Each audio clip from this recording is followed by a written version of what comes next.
Stinging nettle, a plant both revered and avoided. Let's dive deep into the world of this unique herb.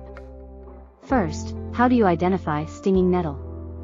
Look for dark green leaves with serrated edges and tiny hair-like structures on the stems and underside of the leaves. These hairs contain the sting. Where can you find it?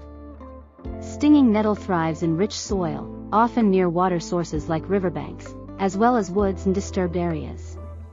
Be cautious. Touching the plant can cause a burning sensation, thanks to its natural formic acid. Want to harvest stinging nettle? Always wear gloves to avoid the sting. Pick the young tender leaves from the top, especially in spring and early summer. Once harvested, stinging nettle can be a nutritious addition to your meals. Use it in soups, teas, or even green smoothies. Medicinally, stinging nettle is a powerhouse. Rich in vitamins, minerals, and antioxidants, it's been used to treat a variety of ailments.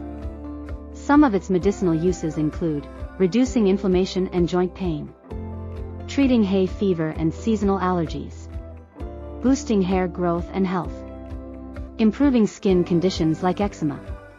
Stinging nettle, a plant with a sting but filled with healing properties. Embrace its benefits, but always with care.